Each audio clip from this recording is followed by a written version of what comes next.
The Dogs, in association with the British Greyhound Racing Board. It's the build-up to the Blue Square Greyhound Derby final. It is quite simply the most important week for the Dogs.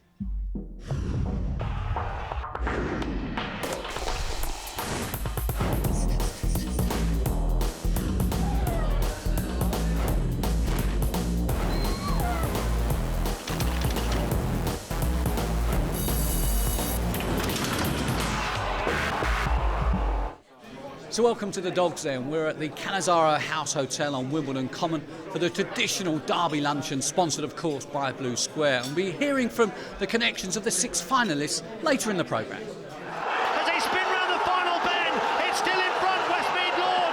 Ullett Connor's trying to closing low Honcho. Westmead Lord has won by a neck. Nick Sava has done it again. The Brits have dominated the last 3 English derbies, courtesy of the man from Westmead Kennels. But there is a powerful Irish team preparing to regain the title they last won in 2004. They come round the final bend. It's Tim's Crow and Droopy Skulls. Big Freeze is finishing strongly, but it's Droopy Skulls to go on and score. It's one for Ireland and Ian Riley. Ian Riley sent out Droopy Skulls to win 4 years ago, and Irish trainers have half the field for Saturday's £100,000 Blue Square Greyhound Derby final at Wimbledon. Seamus Graham is back again with Loyal Honcho, while Paul Hennessy is preparing to send out Tyra Laurel and Tyra Kieran. Kieran is the dog chasing the £1 million bonus after victory in the Scottish Derby last month. Success in the second leg of Greyhound Racing's Triple Crown would raise the prospect of the historic treble being completed at Shelbourne Park in September. Paul Hennessy and his wife Susan have had plenty of success so far in the Derby with Tyra Laurel and Kieran. They're based with Hove trainer Brian Clementson. A lovely time with Brian and his kennels and his staff and everything have been brilliant to us. And you know, it's lovely, relaxed atmosphere. There's a great atmosphere in the place, and the dogs have honed in that atmosphere. And here we are. We have 2 in the final. It's wonderful, thank God. Now, coming into the competition, Tyra Kieran, having just won the Scottish Derby, was one of the favourites. Has he gone off the boil a bit? Not really. No, he's had trap 1 in Wimbledon 4 times in the competition. You put any of the dogs in trap 1 4 times, and you know, it's a trap that you either get it really right from, which he did when he done his 28-57. He hasn't got it right in his last 2. So we're quite pleased that we're not in it the next night. That's not to say that Charlie won't win it at Kryptonite, but we're just pleased we're not in it, you know what I mean? So the 3-box suits? It does. It suits fine. If he comes away from it, he'll have the centre of the track to decide where he wants to go. And, you know, we don't have to contend with the bogey of trap 1. But, no, he just needs to get things right on the night. I mean, in fairness, it's that type of a race they all do. It's a really cracker of a race. It looks like whoever goes around in front is going to win. Well, let's look back at the first semi-final and the performance of Hennessy's Tyra Laurel, who's really improved in the latter part of the competition. Kryptonite and Lenson Express were the other qualifiers. And away they go, and racing up towards the first bend. Lenson Express pops out in front, pace from Kryptonite and Tyra Laurel. After these comes 6 Toozy Blue. It's Kryptonite leading here from Tyra Laurel on its outside. They share the lead. After these comes Toozy Blue. On the inside of these comes Lenson Express, and then comes 3 Express Ego. They come round the second last bend, and Tyra Laurel and Kryptonite is head and head. Tyra Laurel now quickens on and goes about a length clear from Kryptonite. After these comes 2 Lenson Express and 6 Toozy Blue. It's Tyra Laurel through from 4 in second place, Kryptonite, and creeping through into third, trap 2, Lenson Express. Well, ever since Tyra Laurel had a sprint trial at Hove just before the 3rd round of the Derby, he's come on a bundle. So that trial at Hove, could that be put down as a bit of training brilliance? Oh, you could, of course. No, it was just something that the dog needed to. He is a front runner, as you've seen in his last 2 rounds. His last race in Shawfield and his first 2 rounds in Wimbledon were when he missed the break and he was running through dogs trying to get into position. He was extremely frustrated. I could see the dog himself was trying harder to come out, but because the harder he tried, the worse he made the problem. So, I mean, you know, it was kind of just to give him a trial away from everything else, let him settle, to get a look at the hare again. And it has worked. Just it did work, but I mean, I wouldn't call it a mark of brilliance. Sometimes you try these things and they work, and sometimes they don't. Trap 5 in the final, fine for you? Yeah, he won well out of it last week, and hopefully he'll run well from it this time. But Laurel is a hugely experienced dog. You know, the trap trot doesn't really matter. He's also won from 3. He's done a 28-16 Sheldon from trap 2, so he's a very adaptable dog. It'll happen very quickly for him. He'll know what to do. And may I be the 50th person to ask you, which one of you two? The black one. Very shrewd Paul Hennessy.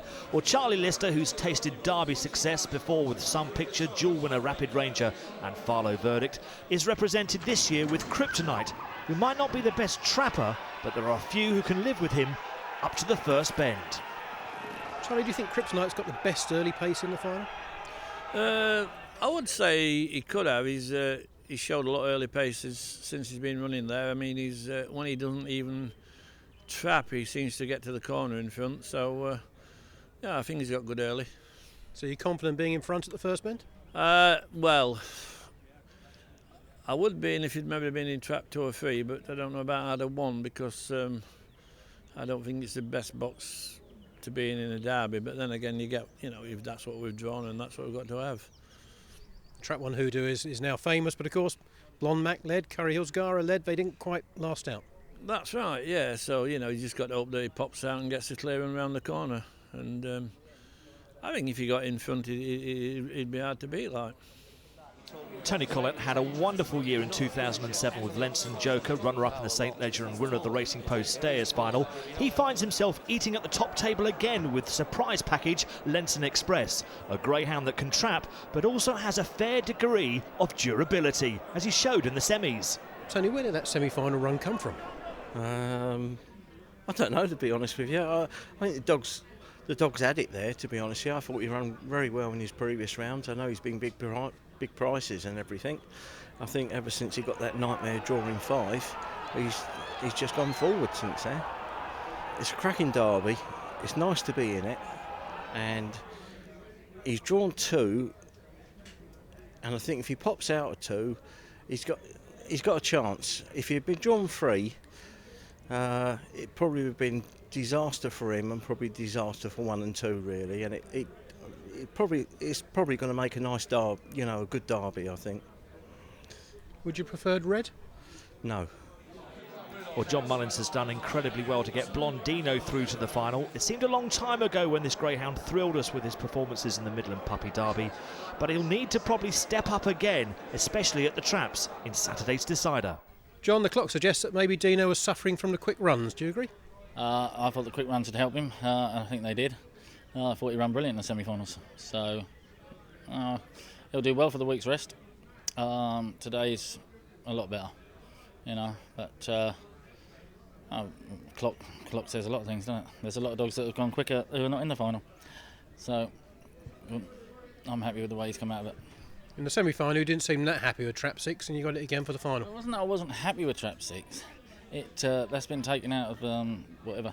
It's that a lot of people rang me up and said, how can he be first out of the middle and get trap 6? So I just went up and questioned it. Right, so that's all it was. I just thought they might have made a mistake. I think trap 6 this time is a little bit better because the way the other dogs have been drawn. But like I say all the time, you would take trap 6 at the beginning, and I'm happy with it, and I'm happy with it. In the third round, he smashed out. You could do the same again? I think can do this. I know he can do the same thing. I know he can do the same, and I know he can improve on that. To me, it just hasn't. He's still improving, and I hope on Saturday that he improves some more. Coming up after the break, we speak to Irish legend Seamus Graham and the chances of Loyal Honcho going one better than last year.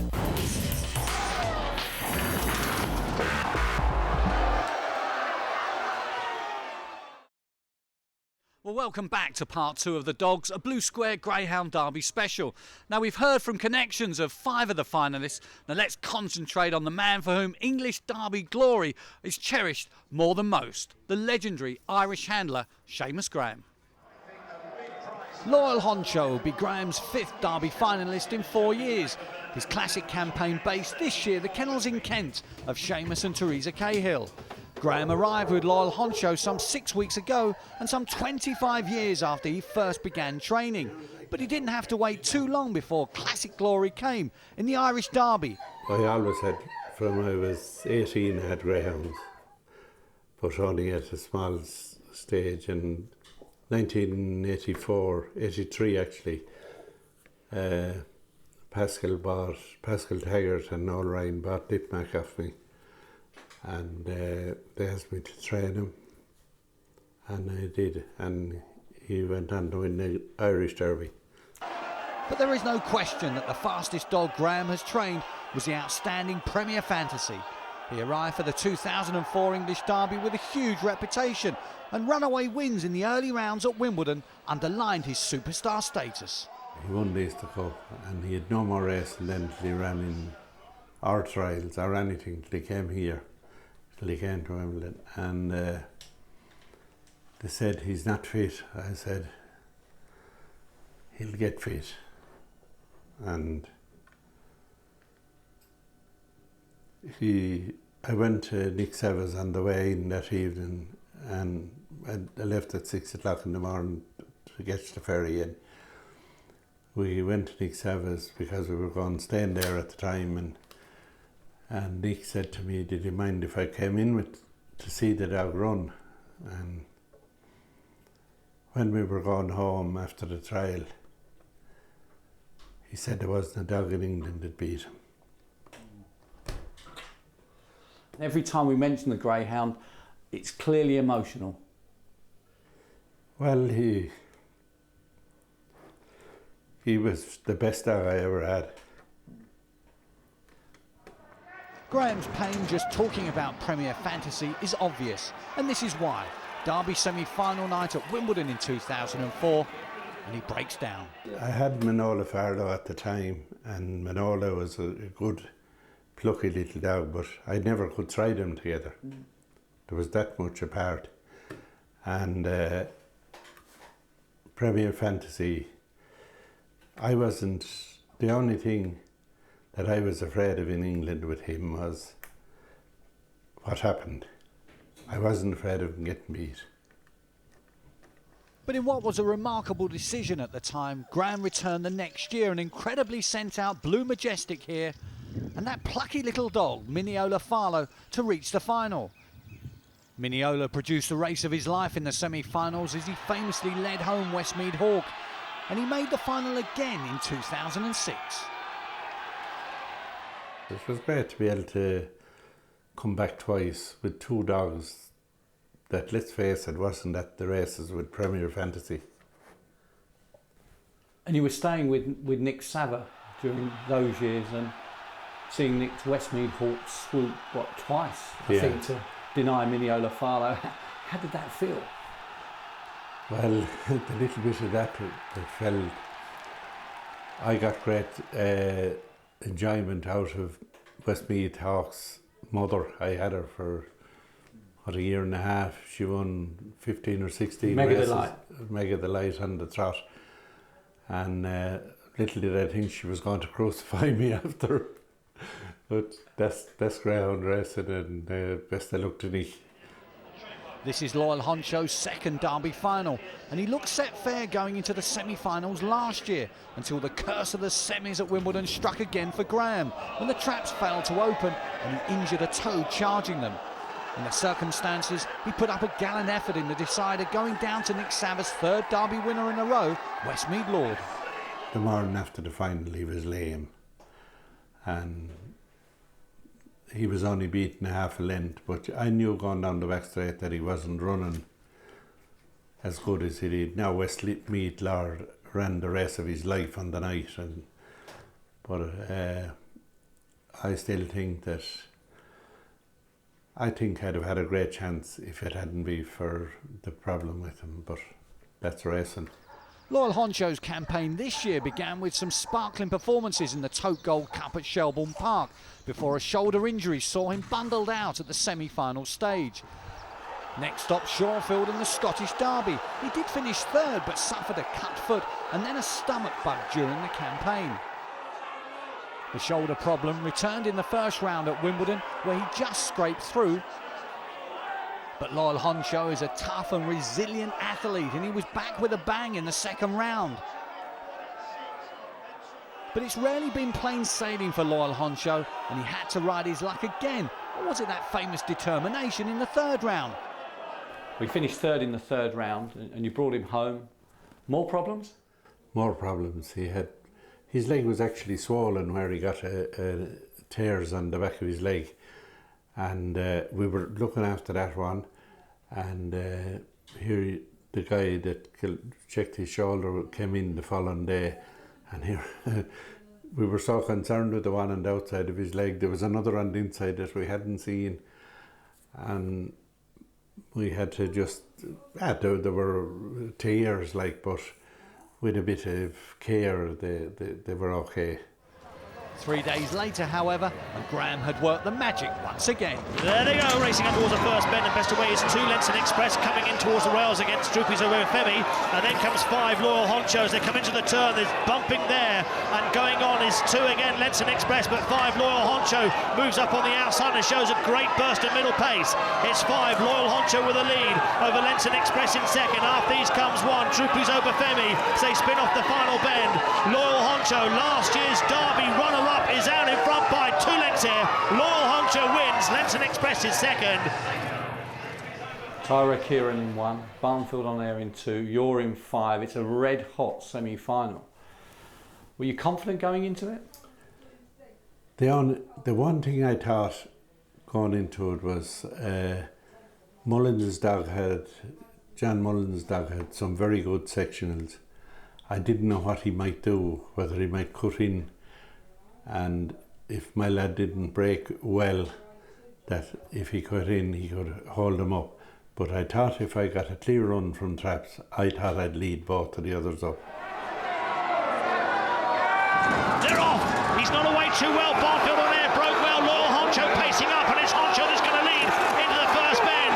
There's a bump there for Barnfield on air, and he could be out. He's at last place, heading down the far side. Loyal Honcho leading from Tyra Kieran. Then comes 6 Blondino, and a long gap back to 3 Commander Chief. They come round the final bend, and it's Loyal Honcho with his 2-length lead over Tyra Kieran, and then comes Blondino up towards the winner line. Seamus Graham's Loyal Honcho is through. It's a close run thing for second.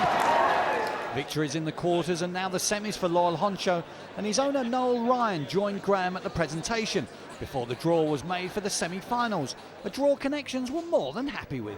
Next is the other Mansur, Loyal Honcho, who will end up being in trap 4.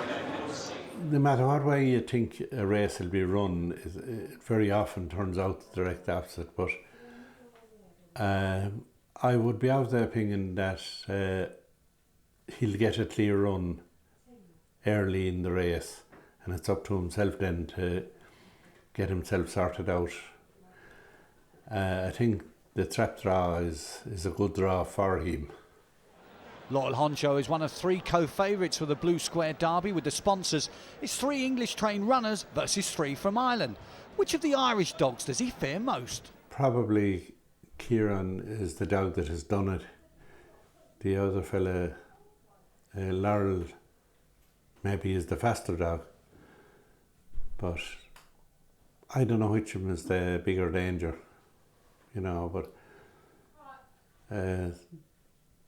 I have to worry about my own, and and that's enough. But I think my dog will do well.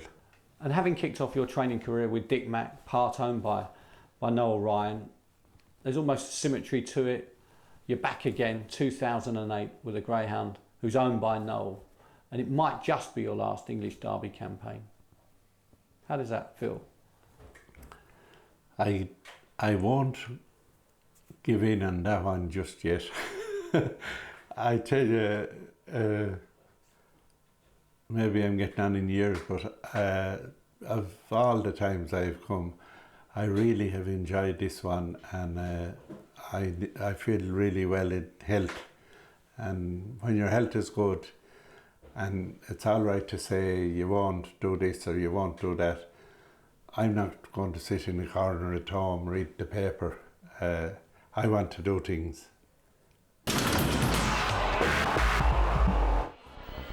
Saturday night at Wimbledon will be packed, and there's sure to be a great atmosphere on the terraces for the Blue Square Greyhound Derby final. There'll be wining and dining, pageantry and all the razzmatazz you'd expect for the sport's greatest race.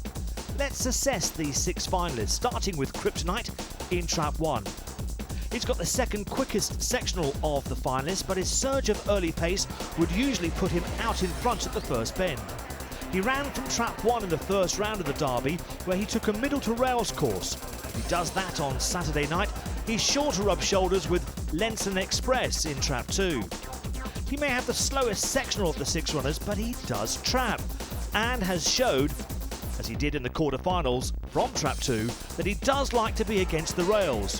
When they leave the traps, there's a couple of paces to his left, and again at the crown of the bend. And he might just put Kryptonite in a pocket towards the first bend, or even on the bend itself. This could well help the chances of Tyra Kieran. He's recorded the second quickest time of the finalists. He too also likes the rails, but it's more of a slow, gradual move to the inside for Tyra Kieran, as he showed from trap 3 in the first round of the competition. He's also got plenty of pace to the bend. In 4, Loyal Honcho, like the others, will be in the mix at the winning line first time. As his best time is only fractionally slower than some of the others, he's sure to be there or thereabouts. From 4, he could take a few paces to his right when he leaves the traps, before heading back in towards the rails at the bend. Loyal Honcho representing Seamus Graham. Tyra Laurel in 5 has recorded the quickest time of the 6 finalists at the semi-final stage, when just coming from off the pace to beat Kryptonite. He, from trap 5, keeps fairly straight on the dash towards the first bend, and is more of a middle runner on the bend. Don't forget, he's been here before, in the sense he reached the Irish Derby final at Shelbourne Park last year. Blondino recorded his best sectional and the quickest of all 6 finalists from trap 4 in the 3rd round of the competition. Here is the race in question, where Kryptonite was the only greyhound who could live with him to the bend that night, and Blondino went on to pip Kryptonite by a short head right on the winning line, recording 28.75. But would that time be quick enough to win this year's Blue Square Greyhound Derby? There really isn't that much between the 6 on the sectionals and overall times. And if I had to pick a likely winner, I would plump for Tyra Laurel, who seems to be peaking at the right time, and whilst not guaranteed to lead, he's shown he can be handy into the first bend, has got superb middle pace, and could pick up the likes of Kryptonite close home. Well, make sure that you try to get to Wimbledon Stadium for the Greyhound Derby final. It's sure to be a thriller. So all roads lead to Wimbledon on Saturday for the Derby final. Most tracks racing on Saturday night will be showing the final live on their TV screens, and Hove, Hull, Newcastle, Shawfield and Swindon also have scheduled opens. Coventry is the only track with open racing on Sunday. On Monday, Monmore staged the heats of the Summer Classic during the afternoon bags card. There's also opens in the evening at Crayford, Nottingham and Romford, whilst on Tuesday, Oxford staged the semis of the Cesarewitch. For all the results, click onto our website, thedogs.co.uk. In next week's edition of The Dogs, there's a full review of Derby Night 2008. Make sure you don't miss it.